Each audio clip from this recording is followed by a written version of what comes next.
Tiff Lowe. How you feeling today? I am feeling blessed and thankful.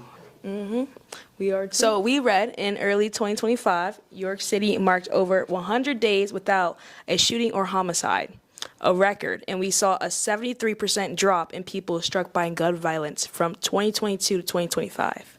Congratulations, that's a big achievement. Thank you. Was GVI a significant factor in these statistics, and what made that possible? Yes, and what made it possible was the community buy-in, the community partnership, and everyone leading with love and understanding the mission that we all want to see more graduations and less funerals. So once everyone got on board with that, community, law enforcement, and service providers, we were able to see those numbers. Well, what does the 10 days on the board stand for? The 10 days on the board, we count the days that we went without a shooting in York City, regardless if it is group related or not. Anytime there's a shooting in York City, we count those days. We are looking forward to getting to 365 days. Since you took over GVI, what has been your greatest comeback while facing a hard time?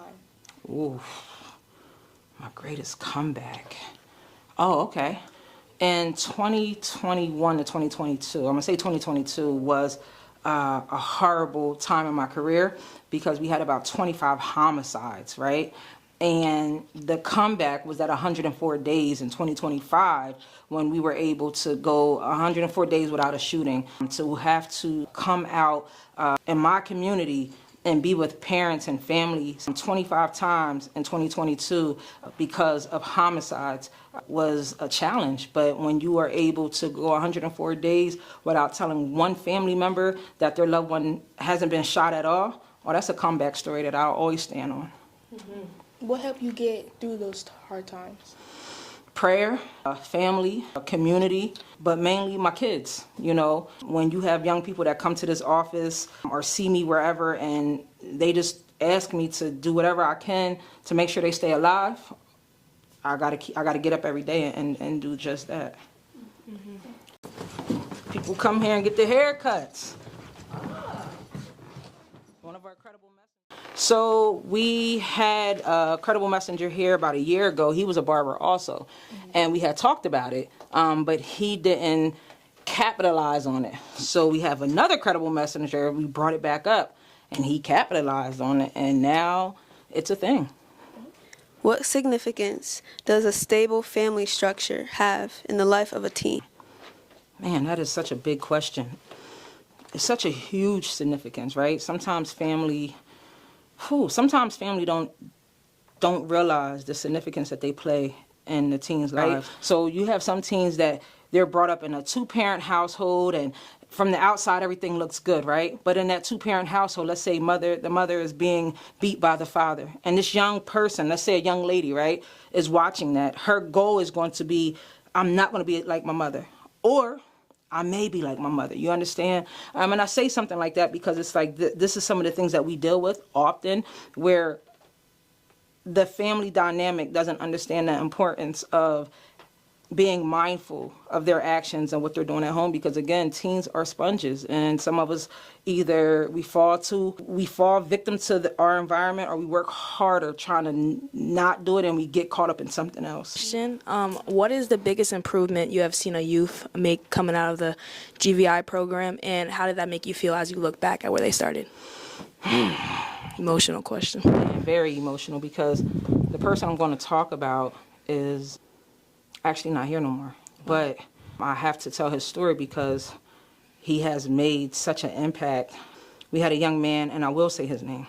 His name is Jatik Christie.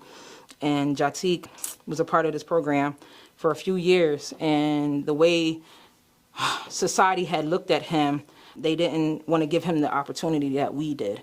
And he gave us an opportunity as well to understand him at a deeper level. So outside he seemed loud and rowdy, but in here he was calm. And here he talked about his feelings. And here he journaled. And here he went to equine therapy. And here he learned the horse's name and he was okay with understanding it. Here he brought other people here. Here he podcast. He was just a different young man. And in October of last year, he had gotten into a fist fight because he had made a commitment that he wasn't going to carry guns anymore. But he got into a fist fight, and a young man decided to come and shoot him. And he, tragically, he lost his life. And that has impacted us in such a way because even with him being gone in October of last year, 3 people have walked through that front door because of him, people that we never even knew. And we're like, hey, what are you doing here? They said, well, we heard that you guys are a great program. And we're like, well, where did you hear this from? Jatik. So even with him being gone, lives are still being saved because of him. So that's a story I think I will forever tell. And of course, it's the way I like it, messy. No, this is Jatik's obituary. You guys are more than welcome to.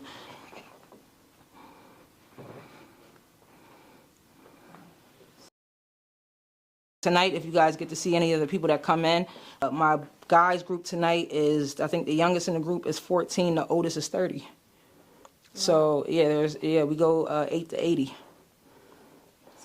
Mm-hmm. Okay. How do you spot or find young people headed in the wrong direction? That's a collective, right? So it's a 3-legged stool approach that we have: law enforcement, service providers, community. Those 3 legs, we share the information so that then they're able to identify those young people that are going down the wrong path. So for instance, we may get information from the school district, that they notice that Jane Doe or John Doe is doing something wrong. We may get information from the neighbors that they notice this. We may get information from law enforcement. What my team is supposed to do now is go find and contact these young people or whomever, right?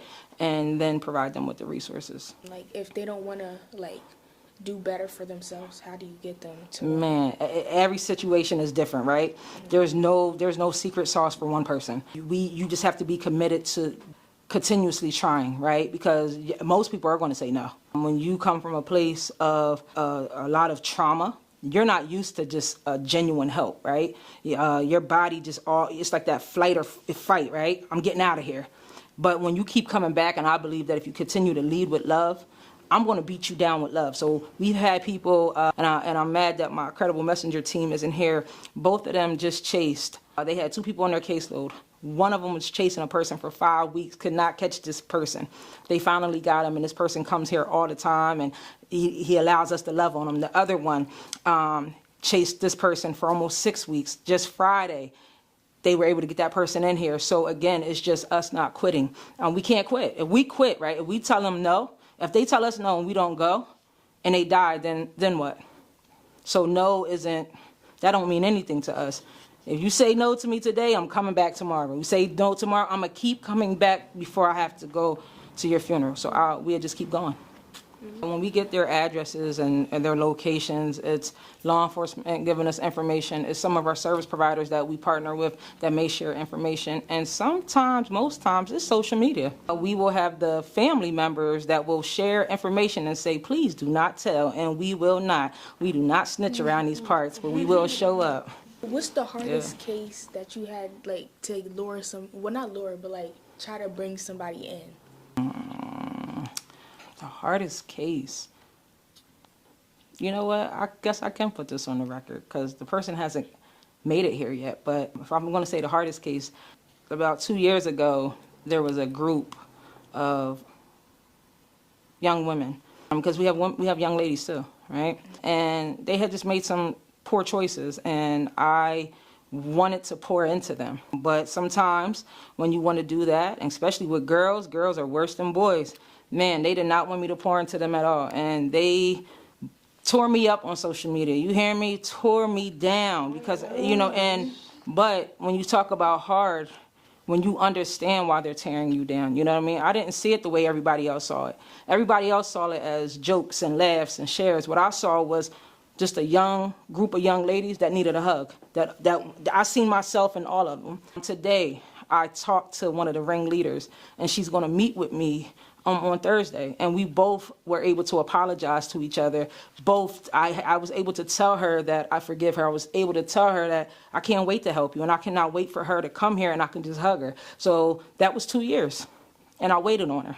And today was the phone call, and we will not talk about the negative. We're going to move forward on how do I help this baby. Well, and she's a grown-up. She's grown, but yeah, that would be the hardest one. Yeah, I hope it goes good. It is. Yeah. It will go good. It's going to go great. I'm excited. I can't wait until Thursday. What proportion of the young people that you work with are people of color, and why do you think that is, if it is a greater proportion? It is a greater proportion. I would say about 80% are people of color. Why do I think that? You want me to shoot from the hip or you want me to lie? Shoot from the hip? Shoot from the hip. Sometimes I believe that people of color sometimes get the bad end of the stick, you know, and I think that that needs to be talked about more. And then while some are getting the bad end of the stick, I believe those that are in the community, and I think I spoke of that earlier, is we got to change the language. We got to change the culture, you know what I mean? And when we're able to do that, I think that those numbers will then even itself out, you know, making sure that we're providing the same opportunities and resources across the board, no matter what color you are, no matter where you come from, you know. But again, in all honesty, that's not happening in all of these urban communities. And so I'm always willing to talk about that and share that data. Clock it. Like Muslim people that you work with? We do. Because it looks similar to like my dad's setup. Yeah, we do. It is. Ask you, how do you feel? You are never allowed to say, okay, all right. You have to look at that will and tell me how you're feeling. So right now, how you guys feeling? I'll say joy. Joy? And then go to happy. I'll just be happy. Okay. Cheerful.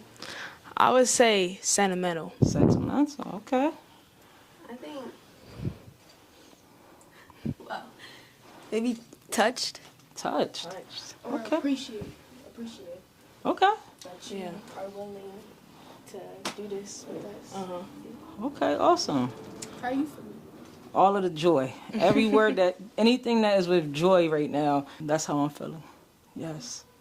Feeling sad, joy, love, and even if they say, well, I still don't know what it means, then I am able to explain it a little more. So I always try to break it down to the person that may not understand. And it's so delightful to see once they get it and then they're able to, you know, tell you how they're feeling. So each individual, they're different. But overall, we've never had anyone who wasn't able to articulate how they felt once we introduced this. Everyone's not able to do this. If you don't do it with love, you're not able to do it. And the quality, you gotta have compassion, you gotta have heart, you gotta have drive, you gotta be willing to do the work, right? And the work is, like I explained to you prior, is if you have to go knock on a door 75 times and all 75 times you get no, and that 76 you get a yes, then you got the quality. And if you're able to do it with love, then you got the quality and skill to do this work. So this work isn't for everybody. Moving on in the future, what do you hope to improve about the GVI program? I hope to pass the torch to the younger generation that's coming up. Maybe one of you guys. That would be dope. I hope that it expands, and I hope that you know, when I'm gone, that this is sustainable, not just in this community, but throughout the whole world. How do you plan on doing that? So I'm already in the planning phase, right? I have, as you guys know, more graduations, less funerals. So I have started a business so that I am able personally to make sure that this goes beyond New York City. So that, again, if a government entity doesn't want to sustain it, Tiff Lowe will make sure it's sustained. Coming from high schoolers like us, we want to know how we can take actions in our high school to help the GVI with its mission. So I love that question because I'm waiting to see which high school is going to do it first. And I've been saying this for years. You just imitate what we're doing on the outside, on the inside. That's it. Someone literally taking the initiative, taking the lead, learning as much as you can and say, okay, I'm going to do this in school. I'm going to be the next Tiff Lowe. I'm going to be the project manager. You're going to be the credible messenger, so that when your job is from first period to fourth period, as we're going to class, you're making sure these kids are going to class, right? We need someone that's going to lead it, and then your foot soldiers, right? You can do this in school. You guys are closer to the problem than I am. When you guys are in class and you're noticing that someone is being bullied, that's when we need a credible messenger to step in, right? I don't need you to fight. I need you to love. I need you to figure out, get some help for the bully, but also make sure that the resources are being had for this person. Now you let me know, Miss Tiff, this person needs socks. Don't be a part of the problem. Be a part of the resolve, right? Now I bring the socks, the kid is not being bullied, right? So again, leading with love, leading with all the quality and skills that we talked about, it can happen right within your school. Yeah, so this is our t-shirt machine. Our credible messenger, Ms. Jess, she runs this. We also have arts and crafts. Some of the programs that we offer allows young people to come up here and they design their own t-shirts. So like here's one of the t-shirts that were designed from that machine. Like Ms. Jess, she takes the young people through the process and they make t-shirts, and then others come up here and just do arts and crafts. Is there any way an individual can get involved with GVI, like volunteering, donations, or even internships? Absolutely, yes, yes, yes. We have a GVI training. I think the next one is in June. However, if we have a group of 10 or more, we can create a training for you sooner than that. Once you pass that training, you are now officially a part of our team and you are able to volunteer. As far as donations, absolutely, we always take donations. That's how we fund a lot of the things that we fund. So some people, right now, we partner with us called Strive PA. It's a nonprofit organization. So all checks and money orders go there for GVI donations right now. How would kids get in contact with you if they want to start volunteering? Tiff Lowe at yorkcity.org. My phone number is 717-841-5515, or you could come to the GVI office, 48 South Duke Street, York, PA, directly across the street from the fire department. Okay, well, y'all heard it. Y'all might as well go. Kids to Job Corps. We also have a More Graduation, Less Funeral Scholarship Fund. If anyone has been affected by gun violence, you can go to HACK for free. Wow. Period. There are different trades that HACK offers under the scholarship, but we have a lot of people that have been affected by gun violence and now they have completed school for 100% free. Some people say York is unsafe. Do you think that York is safe, like, in general? Like, what do you think about that? I think York is one of the safest places on earth. Really? I do. I've been around, and people will, here in York, what happens is because we're such a small community, our media will highlight the bad, right? Mm-hmm. That's what they do. They highlight the bad, but they won't highlight the good. Just imagine if our media highlighted all the good. What if the media was here right now and highlighted this? What if the media was there every time that you got an award or you got the honor roll or you did something great? What if that would then overpower all the bad? But they choose to show the few bad, so it makes it look like York is bad. York is the safest place ever. I love York.